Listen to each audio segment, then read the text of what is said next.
So the quality of life preview branch has landed, and what I want to cover here is some of the changes that are going to affect previous builds, some of the more common ones. And the biggest change is, of course, steam turbines. They have been heavily, heavily changed. Let's have a quick look at the mechanics before we get into how it's going to be actually really useful for us. It's actually been quite a bonus in my opinion. First big thing is you can't place it in midair anymore. Won't let you. You have to throw it down on top of some tiles. And the 5 turbines now look like this coming out the bottom. I think that's temporary artwork. Now, the biggest change is it doesn't output steam anymore. It outputs water at 95 degrees. So this allows you to actually dump it back down into your steam chamber. It really simplifies things an awful lot. The temperature of the steam you need to get it running has been reduced to 125 degrees. However, that will not give you full power output. That is just the bare minimum you need. To get full power out of it, you need to get the steam up to 195 degrees. The steam turbine does eat 2 kilos of steam per second with all 5 vents open. If you keep blocking the vents, it reduces the input by 400 grams per second, but that will reduce the power output. If you send in less steam, like by blocking several of the vents and send in hotter steam, you can still get the required power output. But as far as I can see, there's no real reason to do that. You're better off just leaving all 5 open as far as I can see at the moment. Now, one last thing is it does produce heat and quite a lot of it. Currently, it just says it produces 4 kDUs. You can really ignore that. It depends how hot the steam is you're putting in. At 125 degrees, we're getting about 24 units of heat. At 195 degrees of steam, as in max operating temperature, we're getting about 70 units of heat. So that's why these Wheezeworts are here to provide a bit of cooling. This is actually quite a bonus for people who are have been using these with more standard mechanics. If you've been using these with door pumps to recirculate the steam or hydrogen clouds to recirculate the steam, it's actually a bit of a nerf for those people. And if you've been blocking the ports to get more power out of them, for those people also a nerf. But if you're a standard player who's just been using them with standard mechanics, oh boy, it's really nice. I'm just going to give you a regular scenario here that would hit about mid-game is when you start running out of cool, clean water. And at that point, you normally start sieving some of the polluted water, but that's giving you 40-degree water that you don't want to dump inside your base. You want to chill it first. And the only real way to do that was to run it through an aquatuner. There's bits with ice and things you could do, but running it through an aquatuner was probably your best bet. And then you would dump the heat the aquatuner gave off into polluted water that you would then sieve to make more clean water, etc., etc. However, now you can actually do it for cheaper. You can use less power to produce the same clean water. So all I'm doing here is I've got 40-degree water here, simulating it coming out of a sieve. We're dumping it through an aquatuner, and that aquatuner is then circulating that nice cooled water around the steam turbine. And this actually keeps the steam turbine cool so that it never overheats. And then we dump it out here on this side and we're getting, 27-degree water. We're losing 1 degree of the 26 because it's cooling the steam turbine, but we get 27-degree water, and we're only paying about, what was it? We're only paying 61% power costs because the heat given off by the aquatuner is being dumped through the steam turbine. The steam turbine is just dumping that water right back down here into our heat area, and then it just keeps going round and round. And this thing generates about, 467 watts on average a cycle in testing. Now, there's a 1% margin of error in there somewhere. I'm sure it hasn't been completely optimized. But what you're looking at here is you can basically cut down on your power costs for getting nice clean water early in the game. You can reduce your power costs by 61%, or not 61%, you're paying 61% of what you normally would have. So you're saving about 39% on power because you're recirculating the heat. That is very, very useful for getting that early game clean water out without having to worry too much. That basically 2 coal generators running not even all the time can produce you as much clean water as you have polluted water on the map.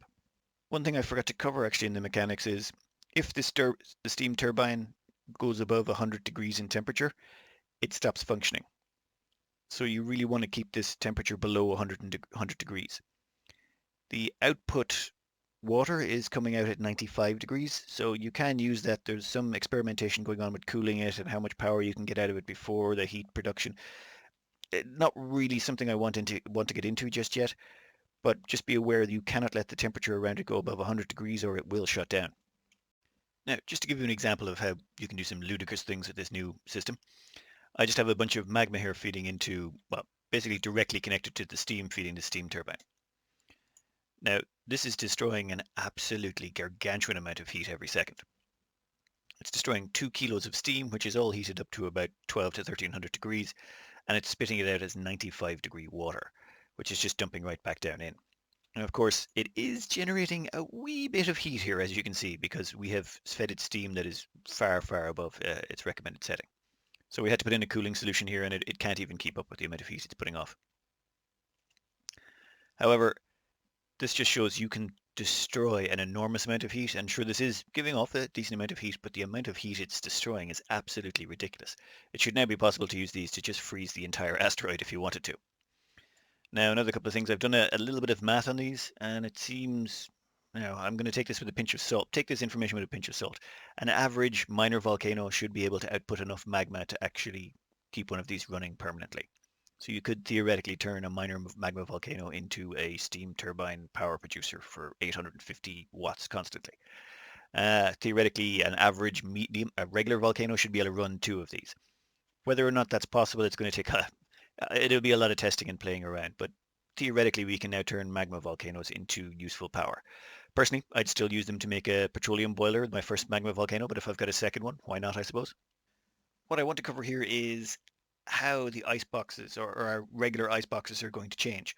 In the current version, before this new patch hits, this would be what your normal heat deletion device would look like. You would have your aqua tuner, it would recirculate some liquid down here to chill this area, and then you would have some sort of thermal injector to siphon off the chill to dump it wherever you want. And then you would have these gas pumps up here to recirculate the steam. The problem was this was quite energy intensive. It's 1200 watts to run that, and then 240 watts for each gas pump. This was quite expensive for heat deletion. As well as that, if this aquatuner was running full tilt, the gas pumps could not quite keep up. This would run about 95% of the time. Could have 95% uptime before the steam in here wasn't being recirculated fast enough. However, this new version, or the newer ones we can build, they're so much cheaper. Initially, you don't even need the 2 gas pumps anymore because the liquid is just dumped straight back down.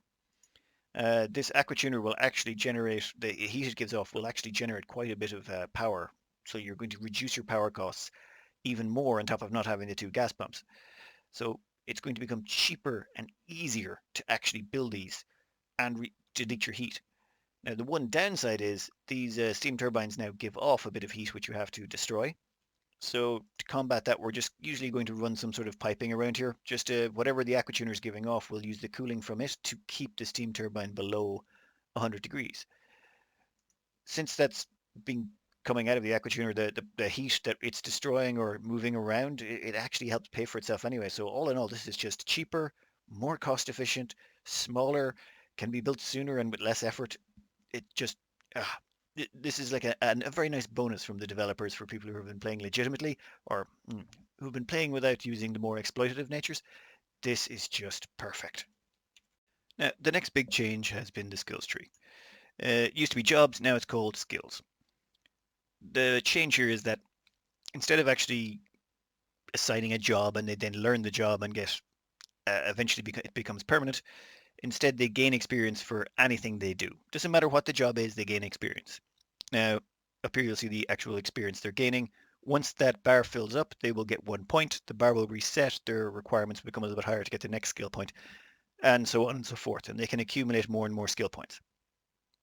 Now, you'll see these heart symbols here. That's basically jobs they have an affinity for, like ranching, construction, whatever. Doing those jobs will actually give them a bonus to the skills they gain, which is actually quite nice.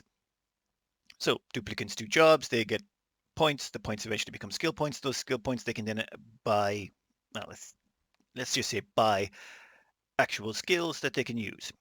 Once they buy those skills are instantly applied to them, and it doesn't matter how they gain their experience. They can gain their experience scrubbing toilets, and they can still use that to improve farming or science. It makes no difference. Now, every time they buy one of these skills, if you look here, you'll see the current morale expectations and their current morale. For example, this one here is giving a +1 red over here, like right there, you're going to see +1. That means if I bought this skill for them, they'd have a +1 morale requirement. If I go up to construction level 2, you'll see it goes to +3. That's actually a combination of the two. You'll see the way those two are highlighted. So both of those skills combined are +3 morale. So it's +1 morale for this, +2 morale for that. For example, if we go on here to improved ranching, you'll see that these level 3 skills require +3 morale. So the general theme is if you buy one of these skills, you need +1 morale. If you buy one of these skills, +2 morale, buy one of these skills, +3, buy one of these, it's +4. Now you'll see the way that entire tree has gone yellow. That's the combined morale cost there. Up in the top left, you'll see +16. So it's 2 for this, 4 for this, 6 for this, and then 4 for the rocket piloting. Now this has really changed things up a lot, and in general, I think this is actually quite a good move. It's actually made a lot of things. How can I explain this? Originally, in the previous version, all those morale buildings, say stereos, coffee makers, all of those, they were pretty much useless. You didn't need them so long as you could get 20 to 25 morale, which you could do easily with just decor and rooms. You could pretty much get all the job skills you wanted and make super dupes. But now you actually require more morale for every skill you get. So for all those people who actually like building all those buildings and getting all the buildings in place and having the maximum amount of stuff for their dupes, you will now have more morale, which means you can now buy more skills and improve your dupes far more than someone who doesn't bother building those buildings.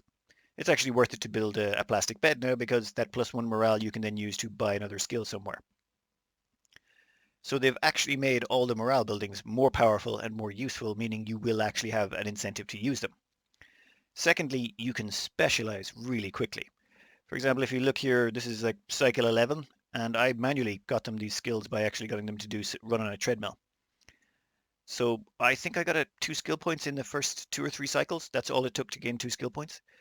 What this means is you can now specialize your dupes really quickly. These dupes immediately got specialized into critter ranching by turn 3 or 4.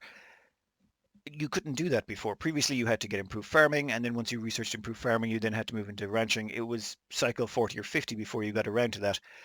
Sometimes the critters you wanted to ranch went extinct or something along those lines. Now you can actually get these things really early on.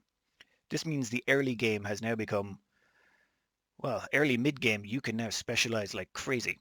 For example, you could, well, specialize in electrical engineering. That means you can get out a steam turbine and build it very quickly. Of course, you won't have the plastic to build it, but you could ranch, say, some Drecos, and then you can actually ranch these Drecos much earlier than normal, so you'll get those glossy Drecos faster and get some plastic out. Or if you wanted, you could actually go into exosuit training. To get this, it takes 3 skill points and about 3, 4, 5, 6 morale, which is nothing. Maybe get in some digging as well, and you can get a duplicate that can go down to the oil biome and start exploiting the oil for you much sooner. So if you're someone who's like to specialize your duplicates, this is a huge bonus. You can now specialize your duplicates very early and very quickly. You can get mechatronics engineering, you can get research field much faster, you could run multiple researchers. There are so many options. And this new ability to specialize your duplicates much faster and get into technologies and utilize technologies much faster is going to change how we do the research. Now, it used to be before there was no point getting, say, a steam turbine early. What's the point of getting access to the steam turbine when you can't actually utilize it, or getting into oil wells and the polymer press when you don't have access to oil? But now you can. Within, say, the first 50 or 60 cycles, you could get access to the oil biome and start pumping out plastic. So it might behoove you to get access to that tech sooner rather than later. So right now, previously the old skill set, the old research method was you could research way ahead of what you could actually implement. Now you can actually implement those things so long as you specialize your duplicates. So this has changed how research will be done and has left an awful lot more build options open for early mid-game. The specialization combined with fast research means you can pretty much have multiple playstyles depending on what you're going for. You want to go for a fast oil build? Go for it. You want to go for a fast critter build and get lots of critters out to support your food needs or get plastic or run slicksters? A puff farm? Go for it. You want to get, say, tech up immediately and get all your dupes into exosuits? You can quickly crank out the tech and get all of your duplicates into exosuits if you want. There are now multiple playstyles that should become viable. How this all plays out in the long run, we'll have to see, but for the time being, I'm quite excited about this. Now, That all said, there is a bit of a minus, namely late game. Ultra late game, your duplicants will not have as many skills as before. You won't be able to skill them up into everything. However, as mentioned previously, so long as you're willing to put down a lot of morale buildings, you can get most of the good ones. I mean, there's several you're not going to bother investing into. Improved kindness, level 3. In fact, all three of those, most duplicants are not going to get them. When it comes down to cooking, you're not going to be putting all your duplicants in cooking either. Art, same thing again. So there's lots of things that can be ignored. Improved digging, level 3, does nothing. So why bother getting it? It doesn't actually give you any bonuses bar +2 digging. Improved construction, level 3, also doesn't do anything. So there's lots of skills you can ignore. So you can mostly get most of your duplicants up to quite reasonable levels, especially if you're willing to invest in some of the nicer morale boosting units. I mean, showers used to be useless in the previous version. I mean, you could actually get them and get a little morale boost from them, but it was pointless so long as you had the other morale buildings. All in all, very good addition. I'm interested to see what kind of builds and strategies will come out of it. If you want to actually farm skill points, there's a few ways you can go about it, but the most reasonable one is to run a duplicant on a hamster wheel. This duplicant was on a hamster wheel all day and they got 2,157 experience. This farm test one, this one was actually just running along here digging up wheezeworts. It effectively counts as farming. However, they got slightly less experience, the reason being they had to actually travel between crops, so that's why their experience is slightly lower. And Travaldo here did nothing all day. He just sat around being idle with nothing to do, and he only got a tiny fraction of experience. So having idle dupes around the place is bad, but that has always been the case. Now, one thing to also realize is storage. If you list out a storage command, the duplicants only get experience when they're actually carrying items back to the storage containers. So if you have, say, 10 tons of igneous rock on one side of the map and a storage container on the other, they'll only gain experience while they're carrying the igneous rock towards the storage container. They won't gain any experience while they're running back to pick up the igneous rock. So storage basically halves the amount of potential experience a duplicant can get as opposed to just running directly on a hamster wheel. Though by and large, you won't want all your duplicants running on hamster wheels. It is a nice way to get all the experience, but you're going to want to actually do stuff with that experience and actually implement it in your base. They've also introduced this skill respecker. Basically, you throw a duplicant inside here, they get shaken around for about half a cycle, and then when they're spit out, all their skill points are reset. Just in case you accidentally dump too much skill points into a dupe and their morale requirements become too high, or you want to respec a dupe to make them into a different type of specialist. It's pretty straightforward. It's just your only penalty for respecking a dupe is just a bit of power and some time. That's it. In Quality of Life Mark III, ranching does not appear to have changed. According to this skill readout now, it improves critter tending speed. However, that doesn't appear to provide any meaningful difference. This duplicant has ranching 7. This second duplicant down here has ranching of 2, and that's namely just because it got it from the skill that allows it to ranch. There is no real difference between the two of them. In absolutely perfect optimum conditions, they can groom about 17 to 18 critters a cycle. And we are talking absolute optimum, as in there is nothing else to do, they're right beside their job, uh, perfect travel distance times, all that stuff. So before it was about 14 to 15, now we can get up to about 17 to 18. But I think this was more a difference between my testing methodologies between the previous version and this one. So as far as I can see, no meaningful difference. Now, if you look at the skills here, you'll see one of my duplicants actually has a liking for ranching. So they actually have improved ranching experience gain. However, the experience gained from ranching is absolutely terrible, as in it is very, very, very slow. So if a duplicant is assigned to ranching, they're not going to gain skill levels very quickly. And as far as I can tell so far, none of them have actually gained a level in ranching either. So gaining ranching skill doesn't seem to be a thing still. Also, it wouldn't do anything if it did also, so not really a big difference. So as far as I can tell, ranching has remained identical between versions. No real need to change any of your playstyles. They have also introduced an ice machine, which is actually quite useful. The amount of ice it produces actually is less than the amount, or the cooling coming from the ice it produces is less than the actual heat given off by the machine when it's operating. So very useful way of getting ice early on, which can be used for cooling. Now they've also introduced this Icedro fan. Basically, you feed it ice and it cools down the surrounding area. Of course, a duplicant does have to crank it. Don't bother. From testing and from actual posts on the forums, it turns out you're actually better off taking the ice that comes out of this machine, just turning it into a temperature shift plate made of ice, and that will actually provide more cooling. The ice will simply melt, it will fall on the ground, of course, and you'll have to deal with the water that falls down, which is a slight negative, but it doesn't require duplicate operation once the temperature shift plate is made. So long as the area, you don't mind dumping some icy cold water in an area, you're better off just making a temperature shift plate or even a statue out of ice and just letting that melt to cool the area. That way you won't require nearly as much duplicate labor and it's much simpler. Barring that though, the ice machine will be quite a decent addition. Having that extra cooling early on means, well, you won't be in that huge rush we usually were to find Wheeze-Warts, and even if you don't find Wheeze-Warts early on, you can always just use a bit of power to help cool down your base. Two other additions is to the shipping section. We now have conveyor shutoffs. They're basically like pipe shutoffs or gas shutoffs. You can effectively turn off the shipping rail so that whatever's coming along here gets stopped with an automation signal. But the biggest one is the conveyor ore dropper. This allows you to basically pipe a shipping rail to a dropper. That's it. When items get to the end, they will just drop right on the floor. This means you can sweep eggs out of, say, ranches. You can move stuff from one area to the other, and you don't have to worry about there being space in some sort of storage container. You don't have to have an actual auto sweeper to actually move things out. This is going to be quite large. I I don't really want to go too deep into this just yet because it does need some play testing, and I need to be sure exactly what kind of benefits we're going to get out of this. But the ability to just drop things on the ground, there have been whole threads on how to do droppers that picks things up and drop them on the ground for you, but this literally automates it and make it so simple, making it available to the masses as opposed to those who have a degree in automation, so to speak. So I would definitely get into this. If you were in any way involved in ranching, you can now pick up the eggs and drop them off in a separate location without any type of duplicate interaction. So it's going to cut down on labor costs and going to be exceedingly useful.